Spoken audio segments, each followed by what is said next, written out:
mejor que el francés. Yo no puedo ni en inglés ni en portugués.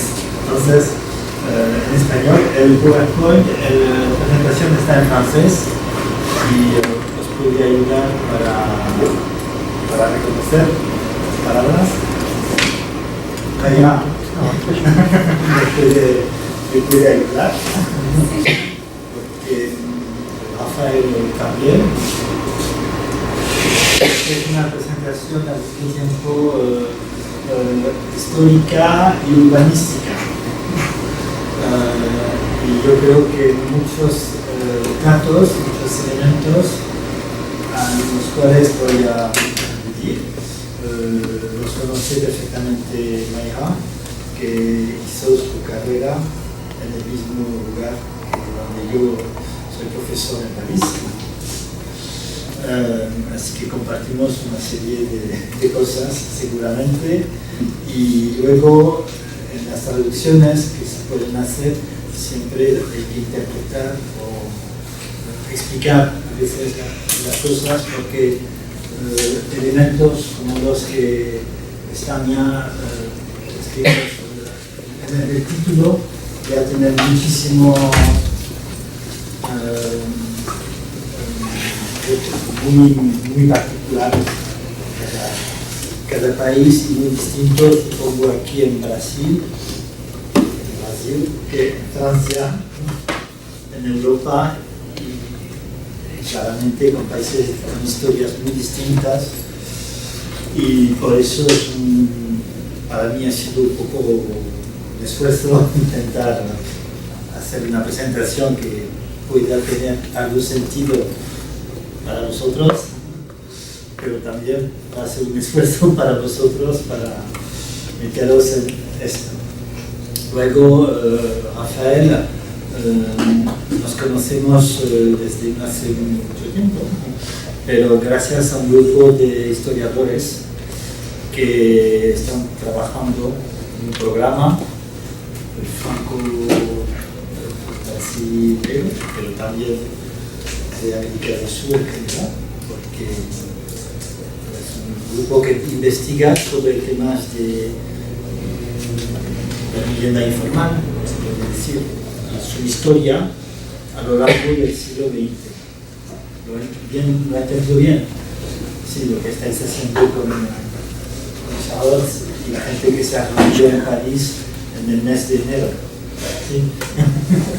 Bueno, yo soy un poco marginal en relación con este grupo, pero me interesa lo que se está haciendo, y me interesa el tema de la vivienda informal para ver precisamente cómo lo que es el mundo del urbanismo francés ha reaccionado con las posibilidades que hubo en Francia de extensión de lo que llamamos la vivienda informal.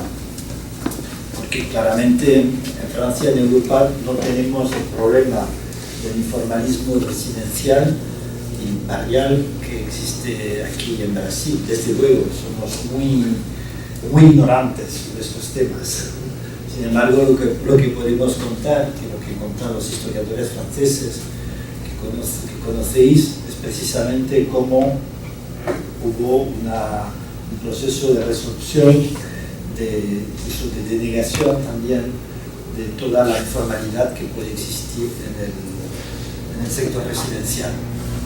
O sea que es una cuestión para mí que tiene mucho que ver con lo que es la práctica y la cultura del urbanismo, cómo se ha desarrollado en un país que se dice desarrollado. Entonces, bueno, es un tema que he intentado sintetizar un poco en las orientaciones que me has dado, Rafael. Yo quería hacer otras cosas, pero tú me has dicho que no. Esto de relacionar la planificación urbana y la vivienda era aquí muy importante. Era un tema que os podía interesar. Bueno, lo que voy a intentar hacer es he intentado ver cómo las cosas se han relacionado en Francia y siguen en relación porque son incluso dos tipos de actuación pública bastante distintas. Y es uno de los temas que voy a desarrollar. Precisamente hay grandes tradiciones en Francia, tanto de vivienda social como de planificación urbana, y que a veces se cruzan y a veces no. Yo creo que lo que llamó, y voy a decir precisamente, decir de manera más precisa lo que es el movimiento urbanista francés, ha intentado cruzarlo. Lo ha hecho, ha intentado constituirlo en una causa de acción pública. Pero es un tema muy poco trabajado al final, muy poco conocido, y para el cual he tenido que recoger datos un poco dispersos. Je pense que c'est clair et compréhensible. Oui, tu peux pas seguir. C'est une introduction. Una introducción que bueno, luego voy a explicar por qué estas fechas, por qué todo esto, pero quería hacer una introducción desde las cosas que tenemos en la actualidad. Para que se vea un poco una introducción a partir de la situación actual, porque mi manera de trabajar la historia es precisamente esta. La historia nos permite entender cosas que son de la actualidad, y también la actualidad nos plantea problemas que pueden tener una dimensión histórica muy fuerte. Así que ahora tenemos en Francia una ley de urbanismo que fue adoptada hace ya 18 años, que se llama la loi Solidarité et Renouvellement Urbain, Solidaridad y Renovación Urbana. Es una ley de urbanismo bastante compleja, ambiciosa, muy completa, que viene un poco después de un siglo casi de actuación urbanística, que voy a contar un poco. Pero esta ley que define todos los documentos de planificación urbana. Su objeto principal es precisamente el planeamiento, la ordenación, la jerarquía de los documentos de urbanismo, cómo se articula el urbanismo operativo con el urbanismo reglamentario, cosas técnicas que son precisamente en el corazón de lo que es la actividad del planeamiento urbano tal como se define en Francia. Pero esta ley tiene un artículo muy curioso, una cosa que se ha comentado muchísimo y un poco que conocerás allá, porque pretende, es el segundo párrafo, esta ley impone que los municipios y comunas urbanas tengan el 25% de vivienda social.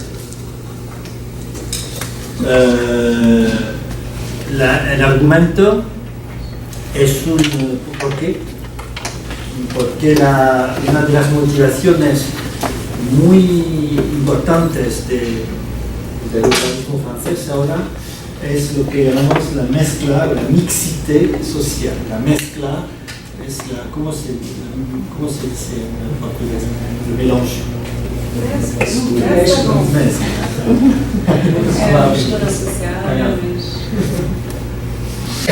O sea que se utiliza la vivienda social precisamente para mezclar las categorías sociales, no solamente para alojar a los pobres, sino también para luchar contra la segregación con un principio todavía superior, que es el de la solidaridad, y que supone que siempre tendremos barrios pobres y barrios ricos, pero la intención es que los barrios ricos contribuyen a mejorar mejorar como decía, a financiar incluso todo lo que necesitan los barrios pobres. Eso es el principio de solidaridad social aplicado a la ciudad contemporánea. Bueno, son objetivos muy generales, con un contenido político muy fuerte. Es una ley que fue presentada por la izquierda, cuando estaba el gobierno en el año 2000, y también con tiene un telón de fondo, en sus principios, sus criterios, una serie de concepciones sociopolíticas que realmente son muy arraigadas en el sistema institucional francés. Por ejemplo, el primero es la definición de la vivienda social. Si se pretende que el 25% de la vivienda sea social, hay que saber muy concretamente lo que define la vivienda social. Porque los municipios son muy atentos a saber si los tienen o no. Es que si no los tienen, el Estado les multa. Tienen que pagar una multa, una financiación específica para compensar. Así que los municipios tengan el 22 o 23 o 25% de vivienda social es muy importante saber. O sea que la definición es muy dura y esta vivienda tiene que ser de alquiler, es un criterio básico, con niveles controlados de renta y también de ingresos de los inquilinos, y luego puede ser de propiedad pública o privada. Este tema no tiene importancia en Francia. Hay vivienda social privada y pública. Pero el criterio más importante es el del alquiler controlado. Eso es lo que definió la vivienda social. Es muy importante porque en Francia una vivienda social que lo puede ser durante un siglo, y tenemos vivienda social que tiene este estatuto con inquilinos sociales desde un siglo, porque es una definición muy antigua y muy consolidada. Bueno, es una medida bastante generosa, pero que siempre está atacada por el Parlamento cada vez que hay un cambio de mayoría, bueno, que los partidos conservadores vuelven a gobernar, intentan cargarse este artículo de la ley del urbanismo francés. Pero lo interesante es que no lo logran, nunca. Porque en esta relación que establece esta ley, este artículo precisamente entre planeamiento precisamente y vivienda social, es una cosa al final muy arraigada, muy profundamente arraigada en el sistema de gestión urbana que tenemos en Francia. Yo creo que es la hipótesis que quiero mantener y desarrollar ahora. Por eso, puesto que esta ley resiste y tiene una resiliencia, no sé cómo se dice, resiliencia muy fuerte. Bueno, tiene 18 años de vigencia, ya un balance bastante bueno por la mixité que ha podido mantener en bastantes territorios, y los municipios que no cumplían con los 25%, la mayoría de ellos intentan cumplirlos. O sea que realmente ha tenido resultados bastante buenos en el caso de esta ley. Y bueno, una cosa que os puede sorprender es que tengamos 25% de vivienda social, pero es el caso. En los territorios urbanos, la cuarta parte de la vivienda en Francia es social, y social es una definición bastante dura, bastante fuerte. No es, bueno, pero es así, y es precisamente el resultado de una historia no muy larga de producción y de gestión del parque social patrimonio de este tipo de vivienda. Bueno, es que voy a presentar primero cosas muy sencillas, pero a lo mejor muy sintéticas, dos historias un poco paralelas, el de la vivienda social en Francia y una de la planificación urbana. Y después intentaré explicar cómo lo que llamo el mouvement urbaniste francés, que es un movimiento urbanístico francés, en los primeros decenios del siglo XX lo ha planteado como un problema importante, como arreglar los dos aspectos. Bueno, la historia de la vivienda social en Francia, bueno, se puede resumir de esta manera, muy sencillamente, en 4 etapas, sobre todo del siglo XX, porque tiene un siglo entero de existencia. Un primer momento que corresponde al cambio de siglo, al principio del siglo XX, que es una progresiva, bastante lenta al final, definición de lo que es una vivienda social.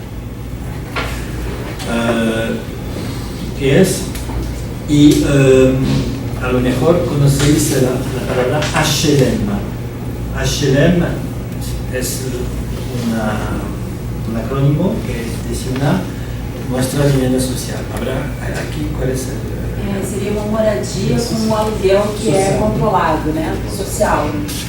Habitación a loyer modéré. Lo había tenido que escribir. Pero antes había una fórmula que llama habitación a bon marché. Bueno, en este primer periodo se va a definir progresivamente lo que es una habitación a bon marché, lo que supone es una habitación cuya construcción es barata. La primera definición, por ejemplo, es el coste de la construcción y no el nivel social de la gente que va a vivir dentro. O sea que la vivienda social se define y se concibe, es una cosa un poco consecuente de lo que es la revolución de las técnicas de construcción al final del siglo XIX, industrialización de la construcción y que van a permitir al final construir o poner en pie maneras de construir viviendas estandarizadas, más baratas que la vivienda tradicional, más o menos burguesa, que podría existir, por ejemplo, en la ciudad burguesa y capitalista del siglo XIX, o que podía entrar también en las perspectivas de las grandes empresas, que podían al mismo tiempo extraer carbón o construir máquinas o armas o cualquier cosa y construir las casas de sus empleados. O sea que el aspecto económico de la construcción es muy importante y no hay que olvidarlo. Sin embargo, esta primera vivienda social también hubo varias expresiones que fueron utilizadas, como habitación ouvrière, vivienda operaria, o obrera, o operaria, o habitación familiar, según el tipo de problema social, de cuestión social que se pretendía resolver. Y al final, bueno, se sale después de bastantes años de discusión en el Parlamento francés, antes de la Primera Guerra Mundial, con esta definición de habitación a bon marché. HPM.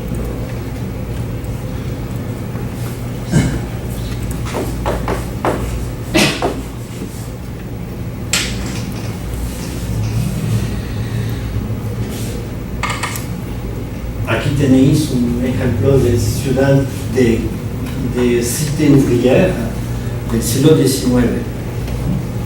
Está en el Creusot y veis casas individuales,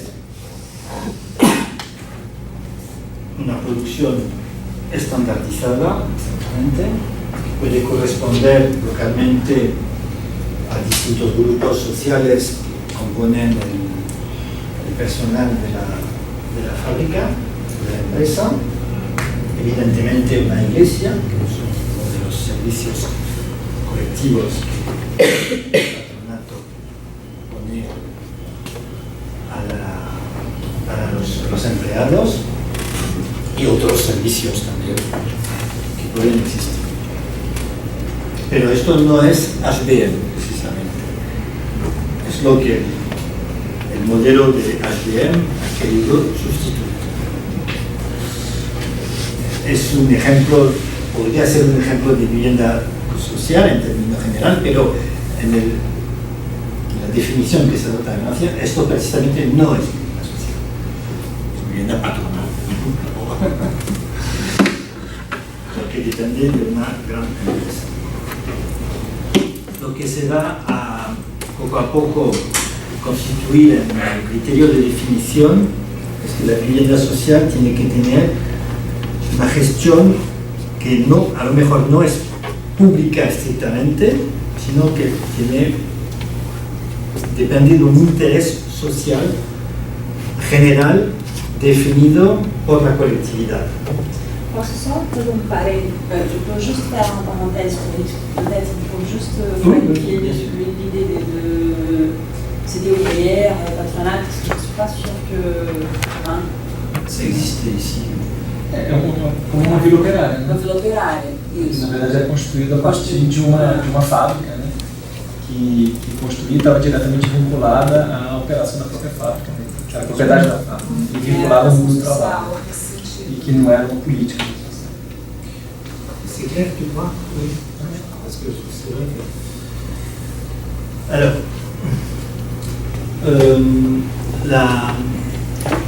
lo importante ha sido dar la posibilidad a entidades de estatuto público o parapúblico de construir vivienda y de gestionarla. Lo que en el sistema del siglo XIX y los siglos anteriores venía a responsabilidad de los privados, y los poderes públicos no tenían que mezclarse en la producción de la vivienda. A partir del siglo XX y de esta definición de la vivienda social, la colectividad, el Estado, los municipios, etc., se van a preocupar, van a organizar la producción de un parque específico de vivienda, que aquí, por ejemplo, tenéis un ejemplo de vivienda social HBM, que hemos visto precisamente en París.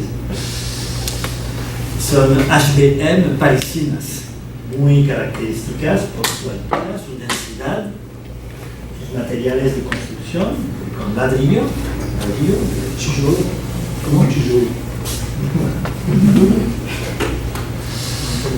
El uso del ladrillo es muy significativo porque es un indicador social en Francia. En Francia la vivienda burguesa es de piedra y es blanca. Esto tiene pinta de vivienda popular, un aspecto de vivienda popular, y los arquitectos que se han especializado en la construcción de este tipo de vivienda han tenido que comprometerse. Y hasta la definición de un lenguaje, de una estético que marcaba una serie de diferencias, de distinciones con la vivienda clásica francesa, haussmanniana, para decirlo de manera sencilla. Bueno, evidentemente apartamentos, pisos pequeños,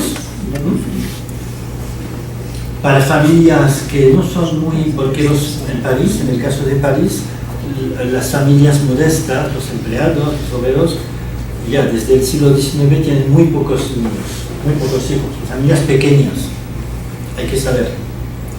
En estos apartamentos había 2 o 3 niños, son familias que ya la transición demográfica fue precoz, ha sido precoz.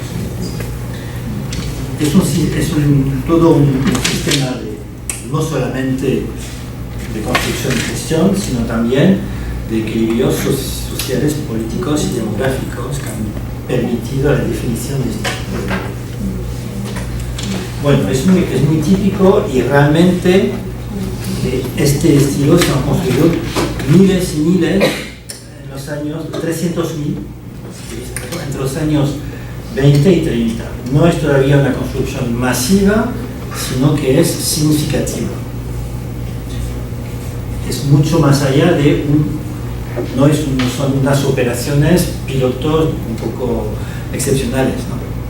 La vivienda HBL ha sido un gran modelo de construcción residencial y este tipo de edificios los tenéis en casi todo París y en muchas ciudades de Francia.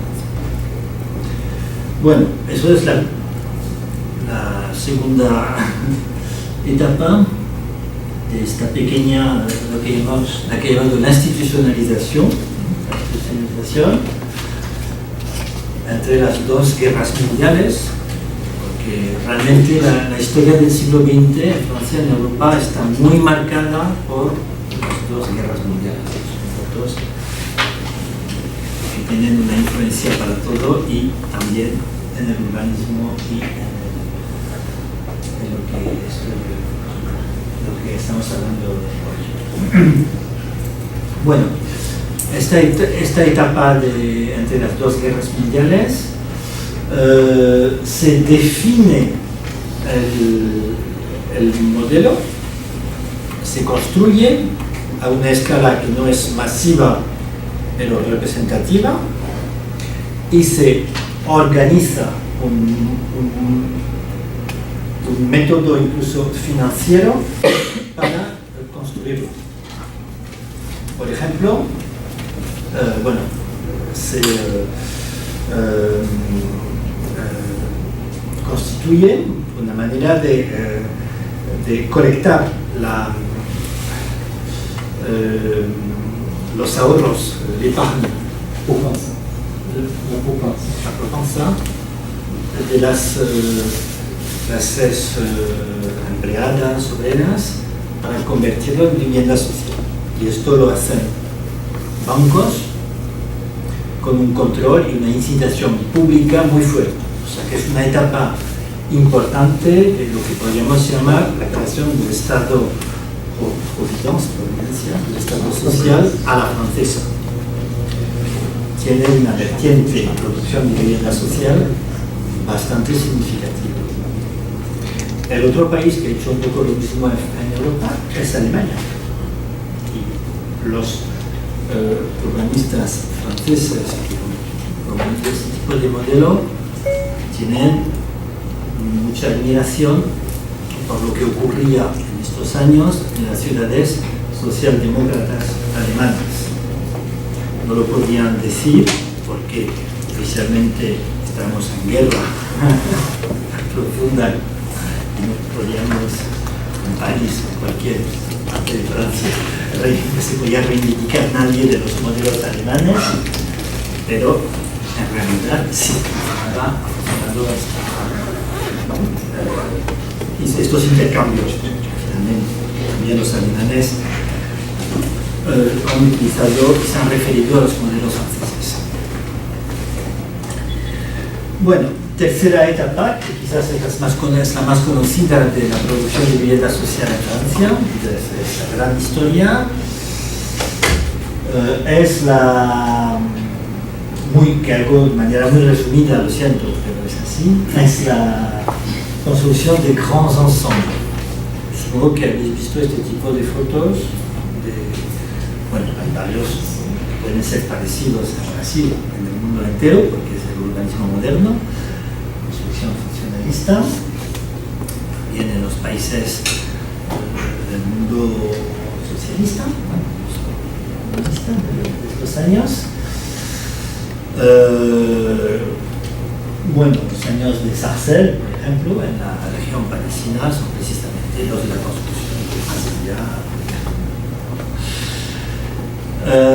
bueno, en Francia se hizo este tipo de barrios, se construyó con una base mayoritaria de vivienda social. Según el modelo definido en el periodo anterior, el mismo método de producción, de financiación, de acceso, de la misma relación entre los intereses públicos y los habitantes, pero de manera esta vez muy masiva, muy masificada. El urbanismo moderno fue el concepto urbanístico, estético, que se adaptó perfectamente a esta etapa de constitución al final de lo que os mencionaba al principio, o sea, los años 20 o 25% de vivienda social que tenemos en las ciudades de Francia. Esta normativa al final, esta presencia importante de vivienda social en el parque residencial que acaba siendo una especie de norma urbana. Evidentemente, la construcción de estos barrios ha sido motivada por un crecimiento importante de la población de las ciudades después de la Segunda Guerra Mundial, importante, rápido, por también datos importantes como la vuelta, si se puede decir así, cuando Francia ha perdido su imperio colonial, hubo una migración importante de los europeos, descendientes de europeos en África del Norte, hacia Francia y fueron alojados en este tipo de vivienda social, en la vivienda de urgencia también. Era también una vivienda familiar, porque en estos años el número de niños por familia ha crecido un poco. Los pisos son mucho más grandes que los de la vivienda social que os acabo de enseñar, de la vivienda en París, y son los modelos del urbanismo claramente moderno. Francia es el país de Le Corbusier, es también el país donde el Estado ha realmente adoptado las famosas teorías funcionalistas de manera un poco curiosa. Al final tenemos una historia bastante complicada. Yo creo que hay una comparación muy interesante a hacer con Brasil, la relación que tenemos con la arquitectura y el urbanismo moderno. Es curioso porque la construcción de grandes ensembles realmente ha interrumpido una producción urbana al final bastante tradicionalista que había sobrevivido en Francia, y el movimiento moderno ha llegado mucho más tarde en Francia que en Alemania, en Inglaterra, en casi todos los países europeos, pero cuando ha llegado de manera absolutamente exclusiva.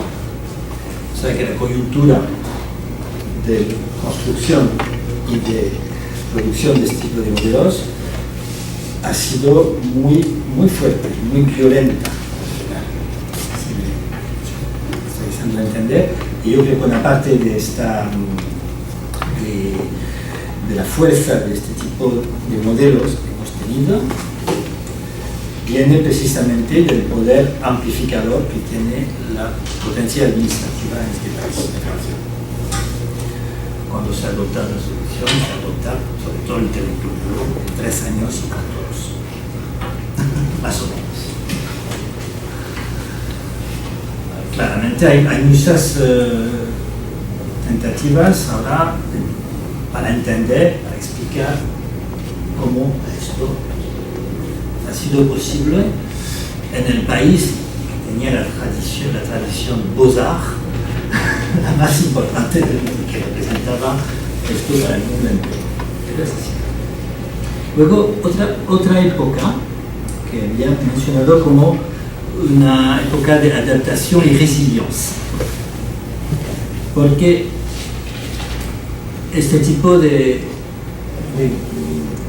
modelo urbano que ha sido totalmente asimilado a lo que son los HLM y la vivienda social fue muy criticado en esta lógica un poco de alternancia al final de modelos que se suceden. Sin embargo,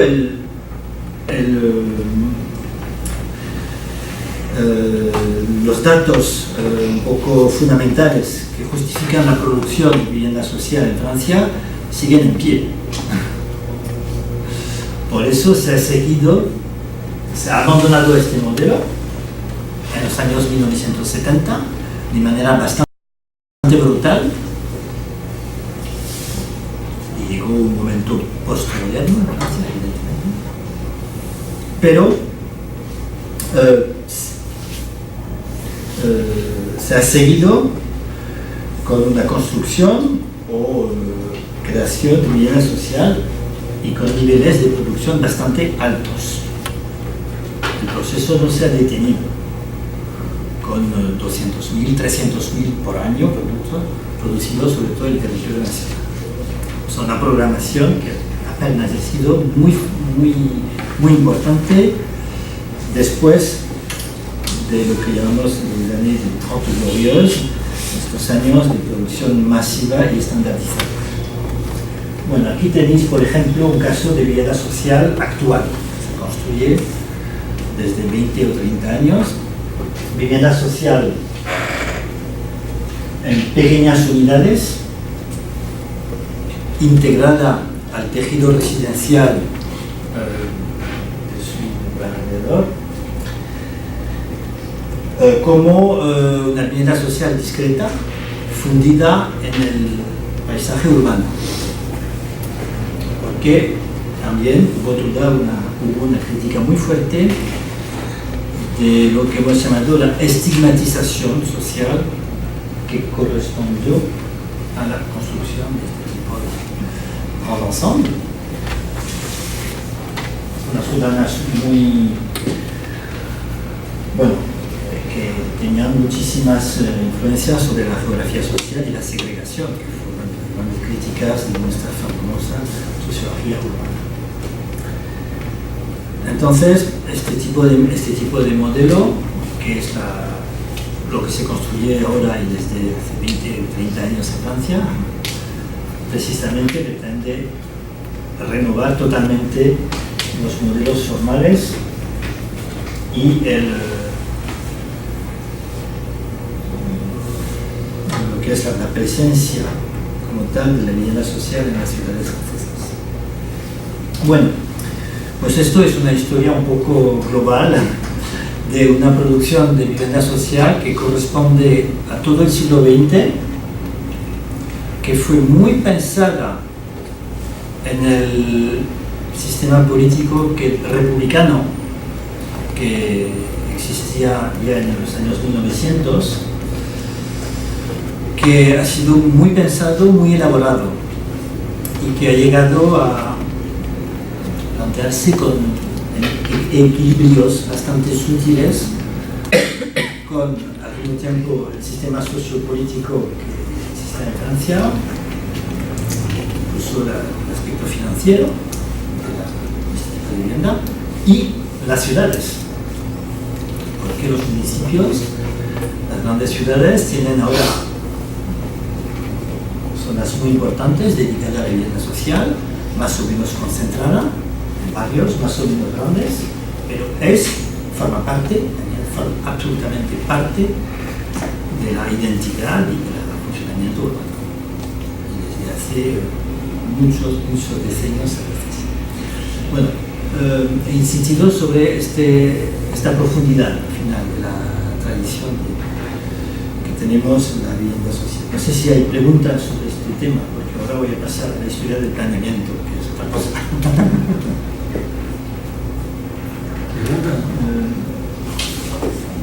Maïra, tu peux, je ne sais pas s'il y a des choses à rajouter, tu connais tout ça par cœur. C'est un résumé terrible. Non, mais je crois que c'est complet.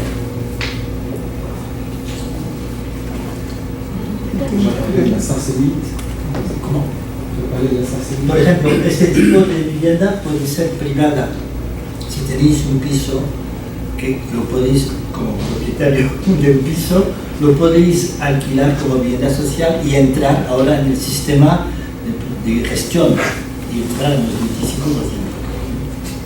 O sea que ahora un privado, un individuo puede convencionar su propia vivienda como vivienda social. Hay gente que lo hace porque son rentas un poco más bajas, pero hay ayudas públicas y también un interés porque la recuperación del alquiler está garantizada. Y hay propietarios privados de viviendas que prefieren alquilar la vivienda social, su apartamento, su piso, que en el mercado libre, porque sé perfectamente que los inquilinos estarán garantizados. Esto para explicar un poco hasta qué nivel de detalle ha llegado. Otra cosa que os puedo contar es que les grands ensembles, hace unos años, y cada vez que un gobierno conservador vuelve, pretende poner en pie un sistema de venta de los pisos a los inquilinos para que las administraciones se puedan deshacer de este patrimonio muy costoso que no plantea más que problemas, etc. Pero no lo llegan a hacer porque el sistema se resiste por muchas razones. Primeramente porque los inquilinos no quieren ser propietarios de pisos que están a veces bastante mal cuidados, o piden que se establezcan unas normas que se renoven totalmente antes de adquirirlos, porque no pueden hacer las entidades que los poseen. O sea que el sistema casi no puede, este patrimonio no puede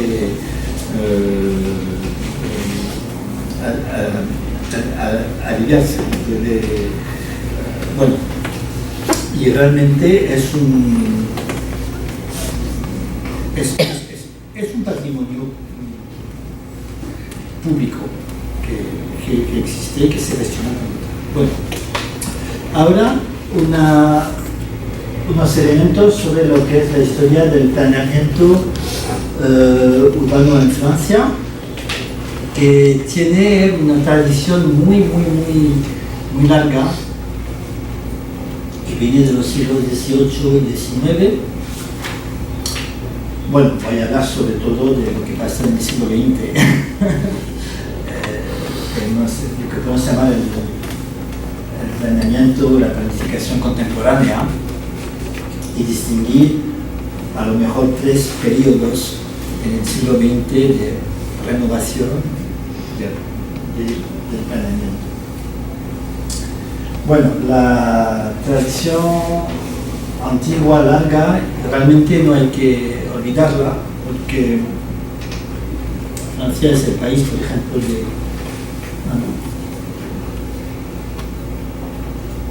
no sé nada. Es el país de Haussmann y es un acto de transformación de una ciudad, París, absolutamente inédito en la historia, casi universal. Y bueno, tenemos unos dibujitos de Percé, de las grandes avenidas de Haussmann, no importa, si conocéis París, es una cosa muy conocida. L'osmanisation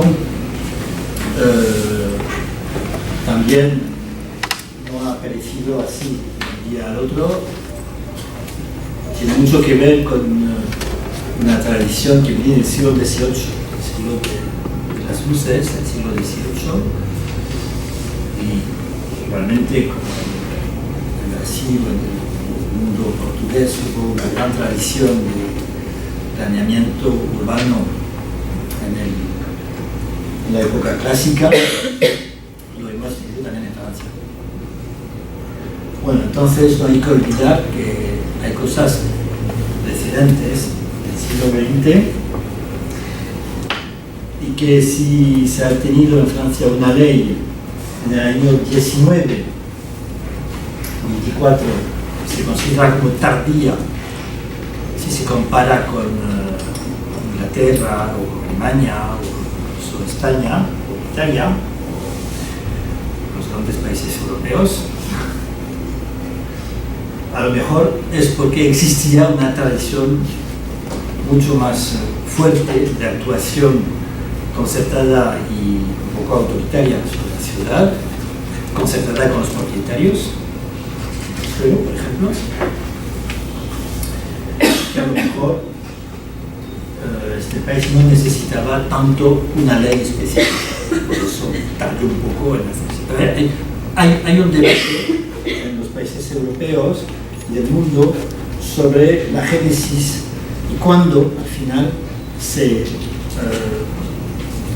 toma o se adoptan leyes de planeamiento que permiten gestionar de manera global y coordinada las ciudades y porque intervienen al momento un poco más tarde. Son problemas históricos un poco concretos, cronológicos, pero bastante interesantes. Por ejemplo, es interesante notar que en Francia la ley se adopta en 1919, va a tener un siglo el año que viene.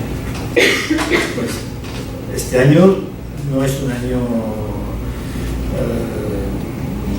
no es una cosa anodina. Francia es el año después de la Primera Guerra Mundial. O sea que la primera ley de planeamiento que hemos tenido en el periodo contemporáneo es una ley también de reconstrucción después de una guerra. Y podemos pensar que sin esta guerra a lo mejor no hubiéramos tenido ninguna ley de planeamiento. Se llama la loi Cornudet y lo que tiene esta ley de planeamiento es que es pura legislación.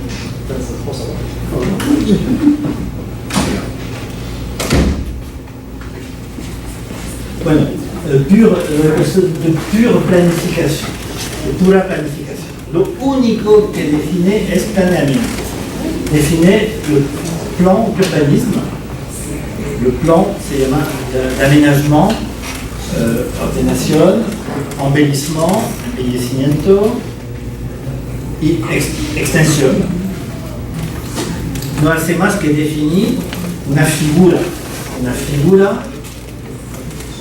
de planeamiento y que no es otra cosa que planeamiento. Lo que quiero decir es que no hay ningún tipo de tramitación, de financiación, de tecnicización incluso. El planeamiento es un objetivo en sí y por sí. Es importante entenderlo porque tiene muy poco contenido al final esta ley. Es una ley que hace un comentario sobre la necesidad de hacer planes, que así nada más. Lo curioso es que los municipios los van a hacer. La administración tenía un poder de coercición muy bajo. Los municipios no tenían ningún recurso financiero ni técnico para hacerlo, pero los hicieron en los años 20 y 30. Un hombre que hizo muchos planes de esta generación se llama Léon Rosely. Bueno, no veis nada, pero por ejemplo hizo el plan Toulouse, del sur de Francia, de los años 1920. Rosely hizo muchos planes de ciudades del sur de Francia y también ganó el primer concurso de París, organizado en París, para la extensión de París, que fue organizado en 1919. Es un personaje muy bueno, que ahora se conoce un poco mejor, y por ejemplo se ha publicado un libro, un trabajo sobre él, hace unas semanas, y aparece realmente como uno de los urbanistas europeos más importantes del siglo XX. Josely fue típicamente un productor de planes según la ley del 19. Era un arquitecto urbanista.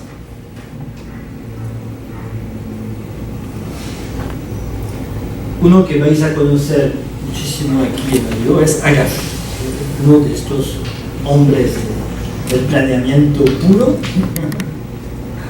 Es Agache. No sé si tiene una fama aquí, Agache. ¿Sí? ¿Quién no lo conoce?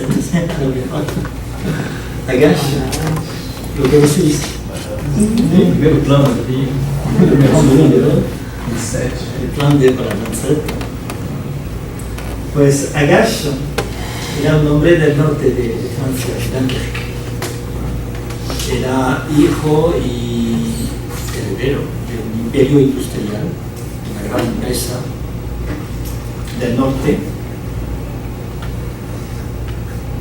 y fue premiado en su primera obra en un concurso absolutamente pionero que organizó la Cámara de Comercio de Dunkerque en el 1911. Dunkerque es una ciudad francesa pegada a la frontera belga.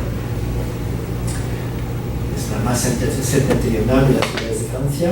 Tiene un puerto industrial muy grande y el problema de Dunkerque es precisamente la articulación de la ciudad con el puerto.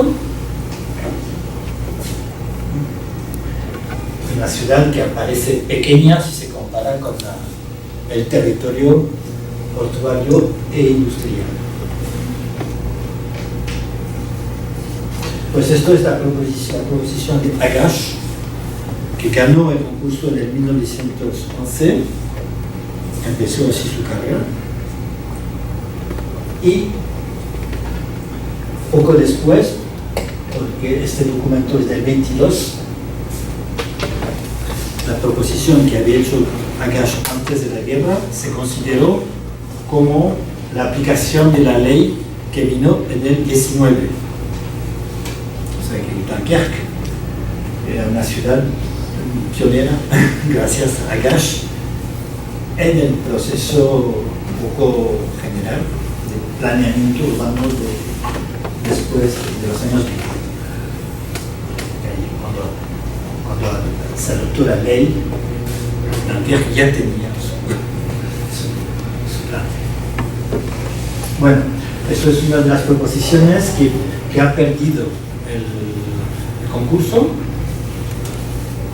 Es un gran trazado urbano muy típico del siglo XIX que propone que prolongar las calles, es lo único que sabían hacer en el siglo XIX, prolongar las calles y organizar cruces, sistemas de circulación para poco a poco urbanizar un territorio más amplio. Agache propone otra cosa y en este sentido es un proyecto moderno, porque introduce una relación de proporción entre la ciudad y el puerto que precisamente pone la ciudad en situación casi minoritaria, el puerto y las instalaciones industriales y portuarias, y sobre todo un sistema de espacios públicos, espacios libres, muy generoso, una red de espacios verdes que permite una conexión de las distintas partes de un territorio que se concibe ya como éclaté, explodido, né? Que se explode. sí, explotado. Explotado.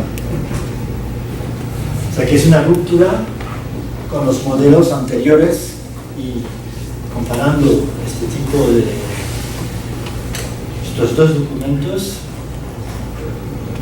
se puede pensar que la Cámara de Comercio de Dunkerque ha elegido el proyecto moderno y más interesante. Bueno, os hago estos comentarios porque Agas, que se conoce mucho aquí, entonces, ha empezado su carrera en Francia, ha terminado en Brasil. ¿Sí?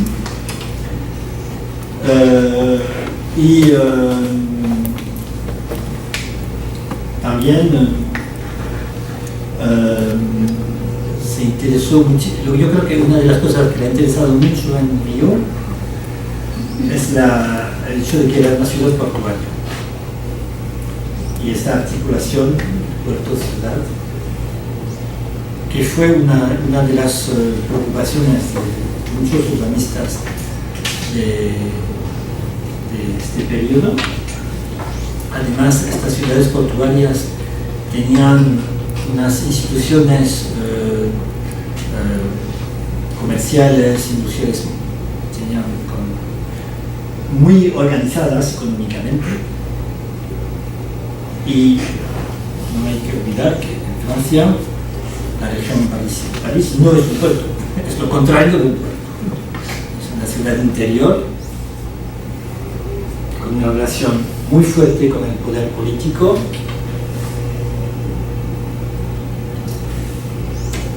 muy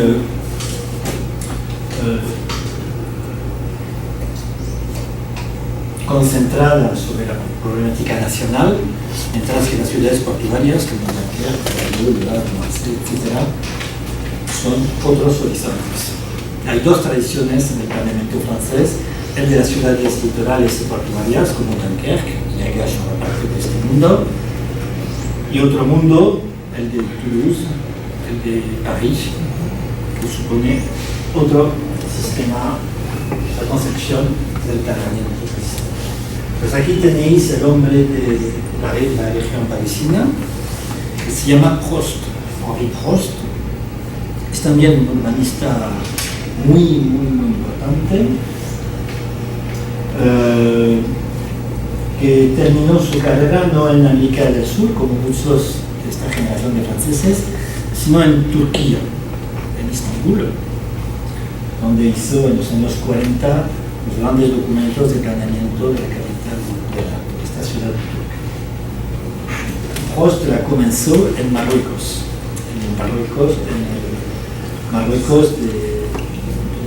de la colonización francesa, como su urbanista colonial, y experimentó una serie de cosas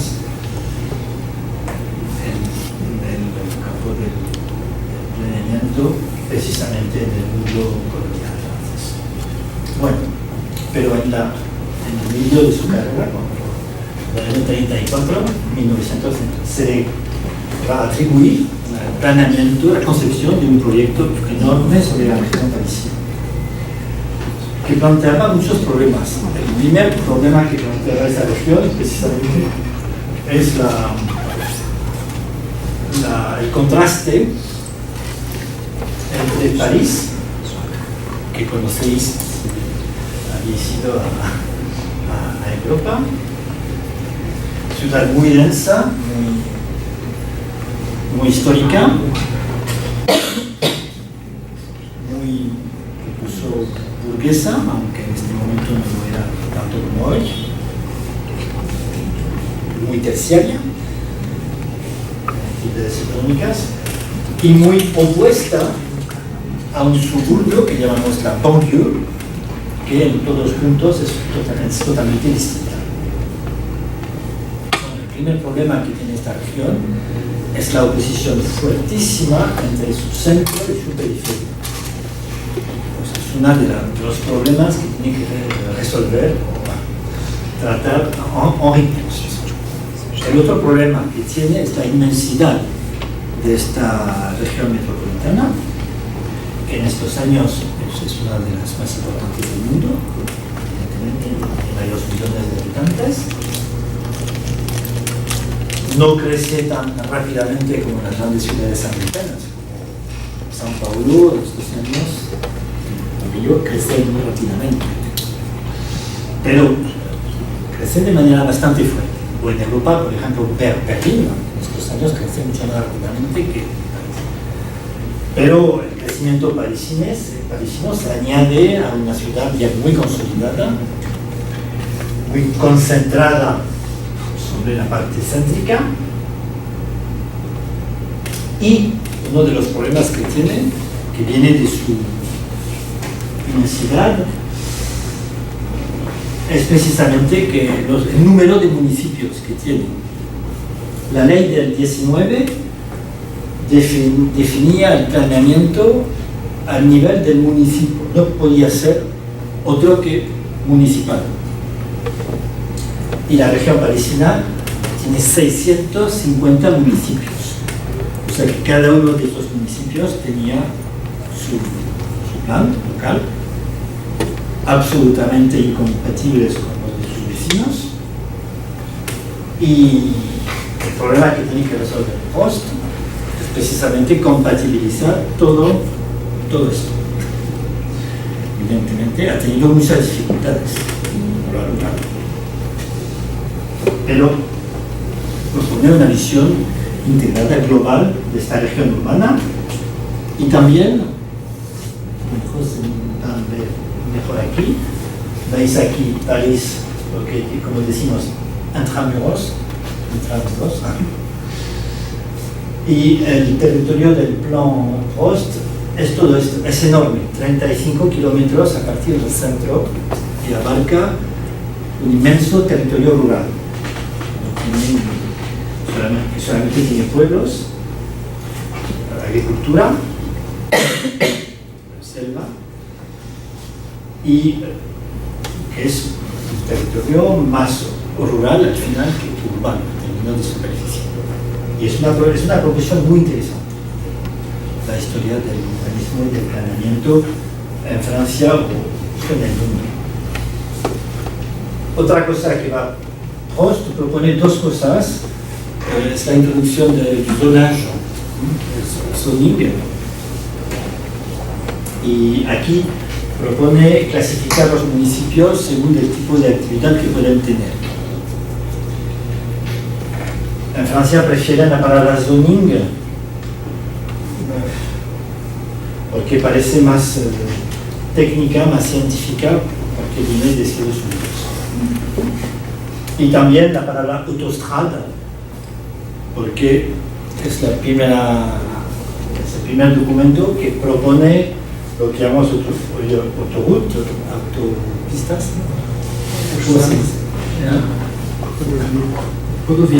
rodovías.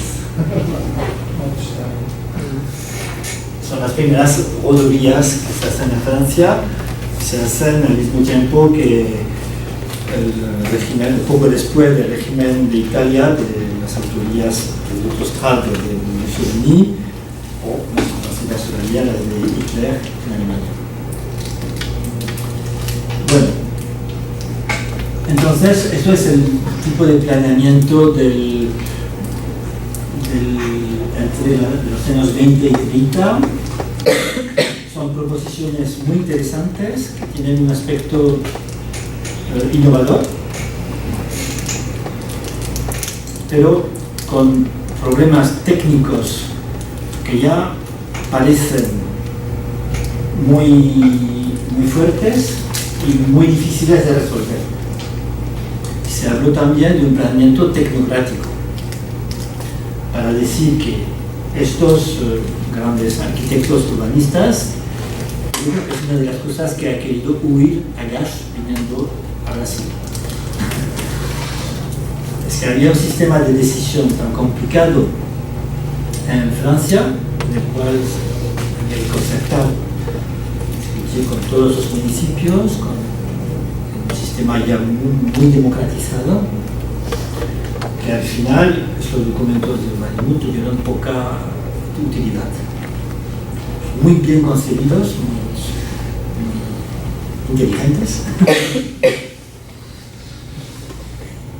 Y sabéis, como Agache fue solicitado por el gobierno local, digo, fue una demanda directa. ¿Sí? Con influencia de los rotarianos. Sí.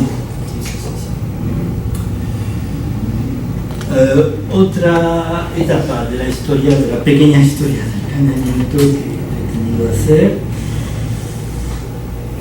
hay una segunda edad del planeamiento en los años 40, 75 más o menos, que corresponde al periodo de construcción de grands ensembles que os he enseñado anteriormente, pero sobre todo para el planeamiento es el momento de centralización máxima. El Estado lo hace todo. La centralización francesa empieza en el año 40, o sea, en plena Segunda Guerra Mundial, y son decisiones que fueron tomadas por el régimen colaborador con Alemania. Lo curioso es que después de la guerra, evidentemente muchas cosas han cambiado, pero no el sistema de centralización que ha permanecido. Y sobre todo en el urbanismo. Por ejemplo, una cosa que se ha inventado en el año 40, en la guerra, fue el sistema del permiso de construir, de licencia de obras centralizada. O sea que cualquier construcción que se hace en el territorio francés, la autorización lo daba el ministerio que estaba en París. Es absurda, absolutamente loca, pero así ha funcionado este país durante casi 30 años. Bueno, entonces es un segundo momento de planeamiento en el siglo XX, después del periodo de la ley del 19, va a producir una serie de documentos muy importantes, como por ejemplo aquí el esquema director de la región parisina, en el 65, que fue el gran modelo de lo que es el planeamiento estratégico. Y ha sido un modelo en el mundo entero. Supongo que aquí hubo exactamente en estos años este tipo de documento, no a la fuerza dictador de los que teníamos en Europa, sino que fue un movimiento... La misma época del dossier. ¿Cómo? El dossier es el griego, hizo lo mismo en el 65. Fue lo que cambió el plan de Arish.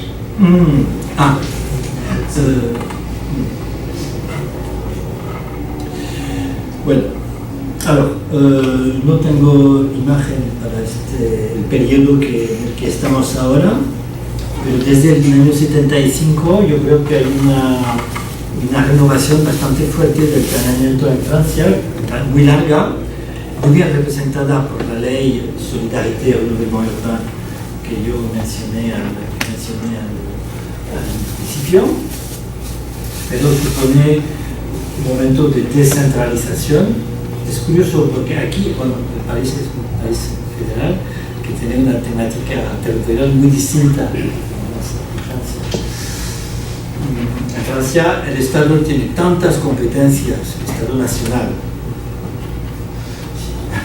localizado en la capital parisina, tiene tanta importancia en la gestión de todas las cosas del país y de la sociedad, que la descentralización es un proceso permanente, es una especie de régimen, de nuevo régimen político que supone que el Estado pierde sus competencias poco a poco, las remite a los territorios, pero no deja de perderlas, porque siempre las reconstituye, por otra manera.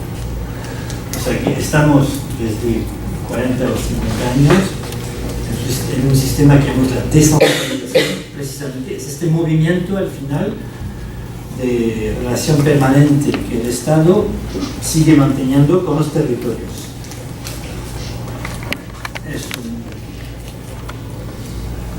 Aquí evidentemente el sistema territorial y de gestión de las ciudades en el sistema gobernanza nacional es muy distinto. Bueno, muchos elementos nuevos que aparecen, había repuesto la cuestión del medio ambiente también, poco a poco se impone recientemente, pero también desde los años 1970, como prioritaria en los documentos de urbanismo, y esto es una revolución muy grande si se compara, si se introduce en una evolución más global del siglo XX.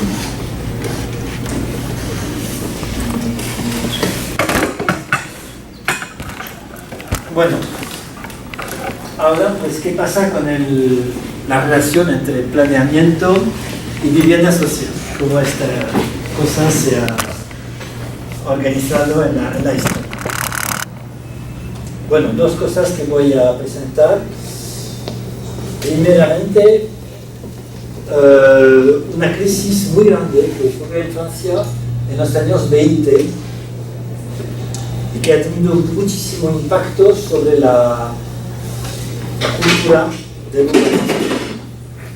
Lo que llamamos el lotissement defectueux es cuando apareció en Francia realmente la vivienda informal. Estos documentos vienen de los trabajos hechos por los estudiantes de urbanismo de los años 20 y un trabajo que hacían de manera muy corriente era investigar, identificar, contabilizar lo que llamaban les baraques, el título de nombre baraque, recenser les baraques, baraque, picoque. Todavía no tenemos una palabra clara para designar este tipo de casas.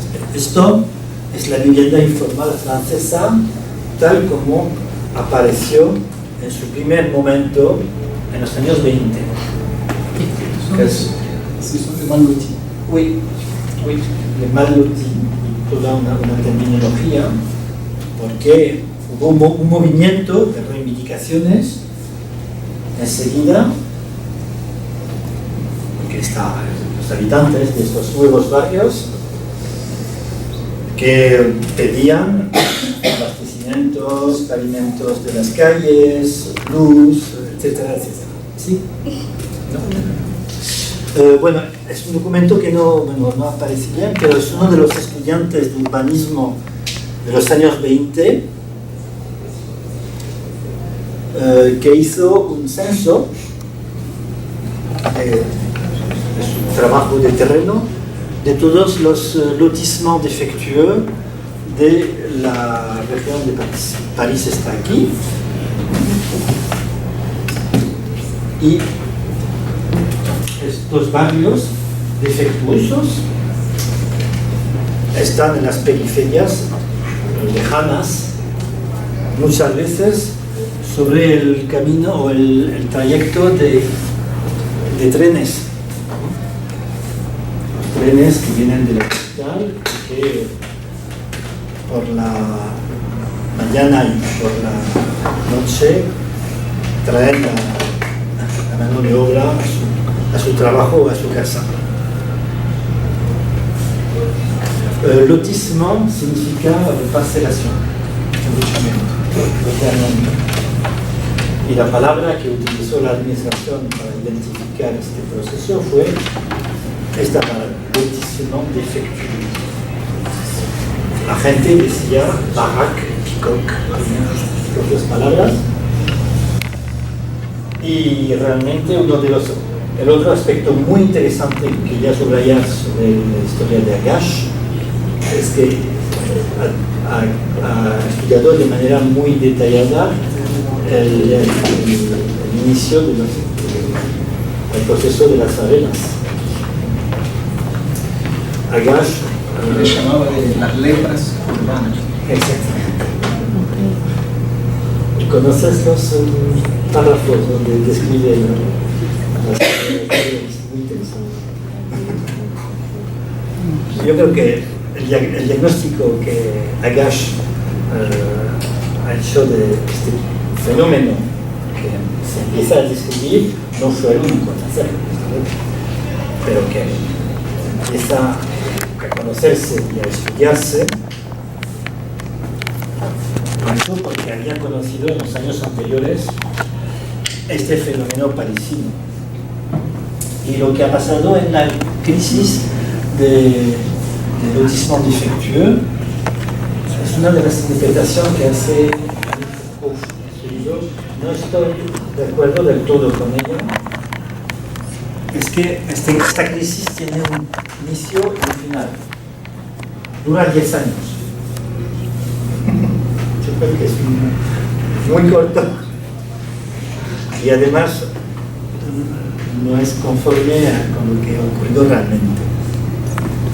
Lo que pasa es que en el año 28 se adoptó una ley importante que precisamente no pretende resolver el tema de lotissement defectueux, de la informalidad residencial mediante el planeamiento, sino mediante ayudas financieras a los habitantes, Maloti, y con un control bastante preciso de su organización socio-residencial. Imponiendo, lo que quiero decir es que se impone en el año 28 a estos grupos de casas que organizan asociaciones sindicales, se llaman así, para presentar de manera colectiva sus reivindicaciones a las colectividades. O sea que hay un momento de organización social que se introduce en este mundo que los urbanistas veían como informal en términos morfológicos, de construcción, constructivos, pero también sociales. Tenemos 10 minutos. J'ai encore, j'ai fini. Okay. Si no, después nos expulsan a la sala. Bueno, eso es para mí una manera de explicar cómo este movimiento urbanista de los años 20-30, para mí es el momento clave de estructuración del urbanismo francés, ha reflexionado mucho sobre esta relación entre territorio y su organización y cómo la vivienda, en su manera de producirse, organiza o desorganiza el territorio. O sea que el planeamiento no se puede imponer desde arriba a abajo, sino que tiene que considerar estas situaciones locales muy relacionadas con la vida cotidiana de las familias, los modos de vida, el transporte, el trabajo, etc., el acceso a la tierra, las famosas parcelas de los lotissements, para poder tener alguna eficacia. Luego, otra cosa, para terminar, es un personaje que me interesa muchísimo, Henri Sellier, que se conoce como uno de los, es uno de los más importantes representantes del movimiento urbanista francés, sino que a diferencia de Agage, Prost, Josely, etc., que he mencionado antes, no es un técnico, es un político, no es un arquitecto urbanista, es un puro político. Es un socialista que fue alcalde de una pequeña ciudad de la periferia parisina y, entre muchas cosas, ha contribuido muchísimo a la institucionalización del sistema de vivienda social, por ejemplo, organizando el sistema financiero del edificio de Philippe, y también se conoce como el padre de lo que hemos llamado en Francia les cités-jardins. Alors, les cités-jardins de Henri Sellier, ciudad de jardín, ciudad de jardín. Cada país del mundo ha adaptado el famoso modelo howardiano de la cité-jardin, que conocéis, pero es la obra de Howard, es muy teórica, muy abstracta, Luego, en Alemania, en Italia, en Brasil, en Estados Unidos, en India, en el mundo entero, hubo adaptaciones. La adaptación que ha impuesto Sellier sobre este modelo es que la Cité Jardin a la francesa, que tenemos, es una ciudad social, vivienda social. Aquí tenéis dos ejemplos de ciudades jardín de los años 20, 30 en Francia.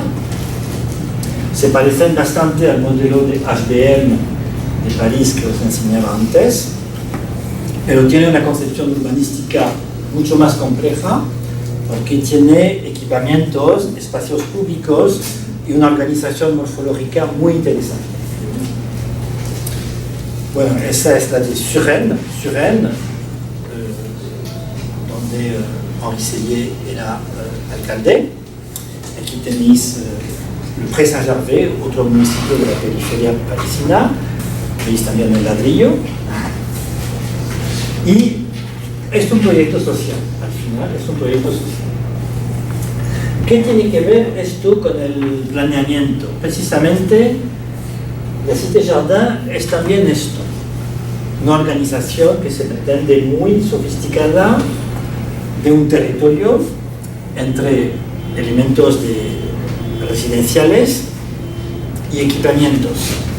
La ciudad con el barrio con equipamientos, es un dato fundamental. Y luego, poco a poco, Henri Sellier, y por eso que el personaje es muy interesante, se ha dado cuenta que en la ciudad moderna, del siglo XX, todos los elementos tenían relaciones los unos con los otros. O sea que ha intentado, por ejemplo, hacer que cada Cité Jardin tenga su propio sistema de transporte conectado con París. No lo ha logrado, porque había otros problemas políticos. Pero realmente no podía concebir este tipo de operación sin una visión de conjunto y el papel que este tipo de barrio podía tener en la organización metropolitana. Sin embargo, la manera,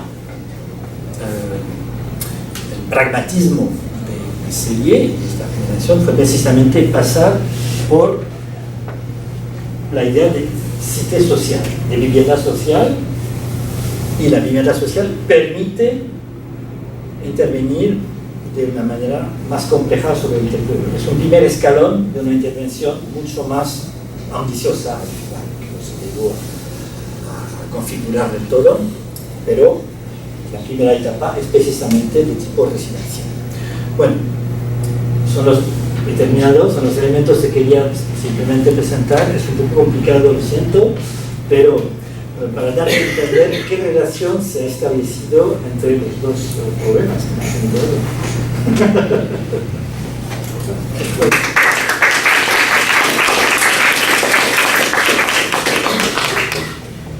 Bueno, no sé si on a du temps.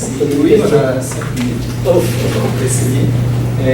A gente tem 5 minutos e conseguir sala na PUC é uma guerra.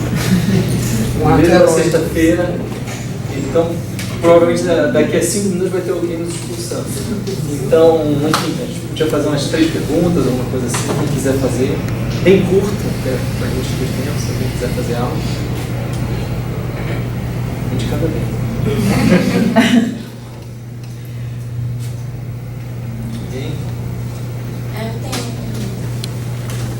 ilustradores, eu tenho espanhol. Vai, fala que a gente vê. Tá, em relação aos aluguéis.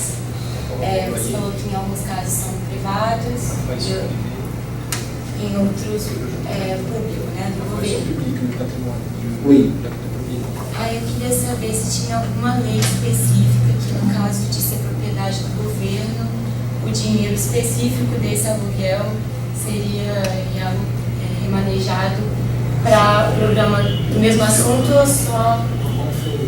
Le permis de loyer, c'est la loi qui va décider l'usage de ces loyers.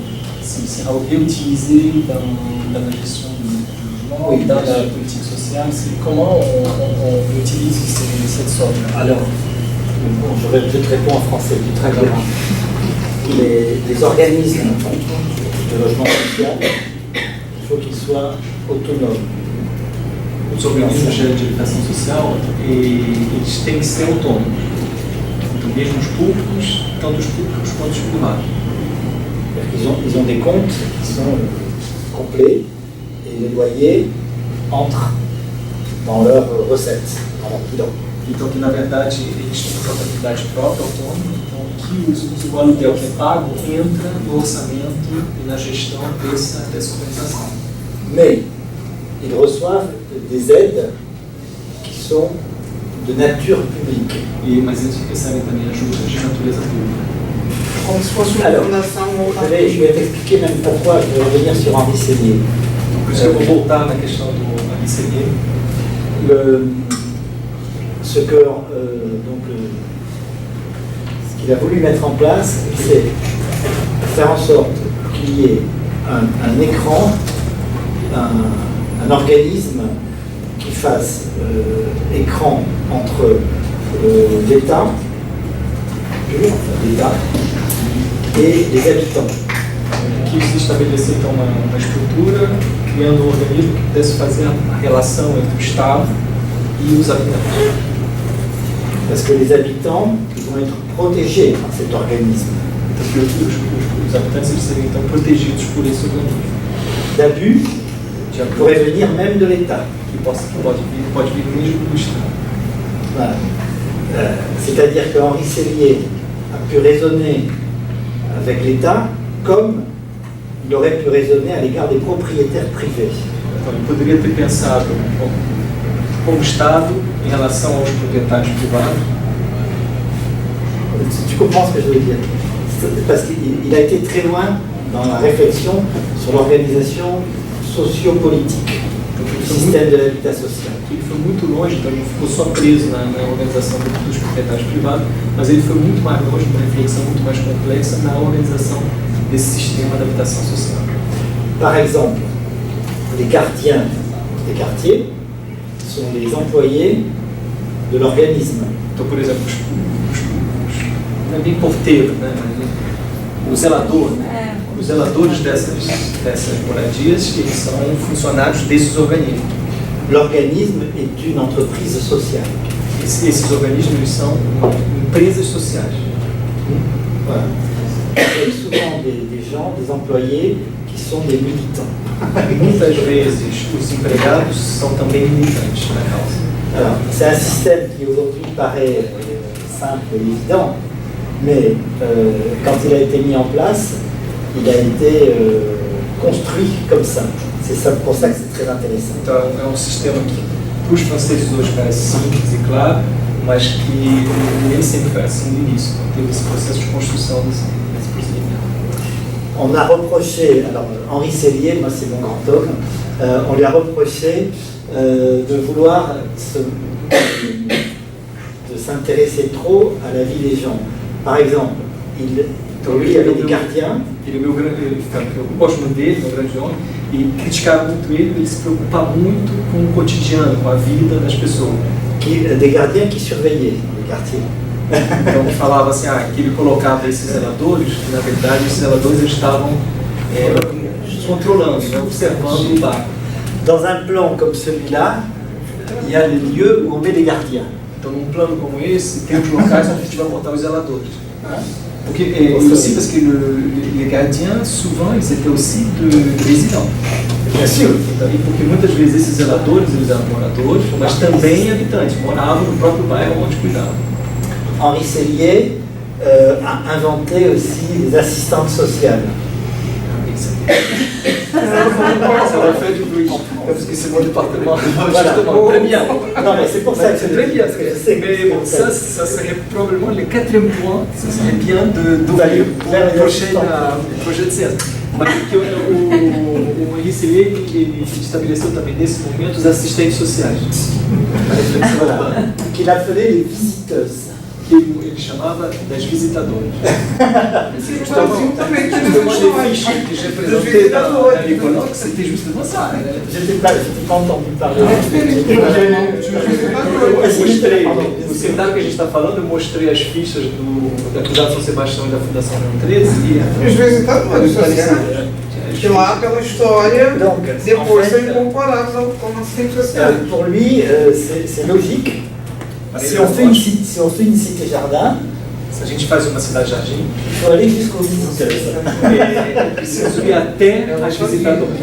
A lógica de pensamento tinha que ir até as visitadoras. Sinon, ça ne marche pas. Senão essa cidade-jardim jamais funcionaria.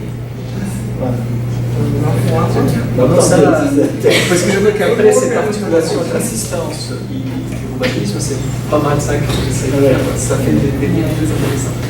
Eu não sei se é um peu clichê, se a gente pode roubar um pouquinho. Eu acho que não. Achei. Gente, É muito concorrido. obrigado. Ó, normalmente a gente. Oi?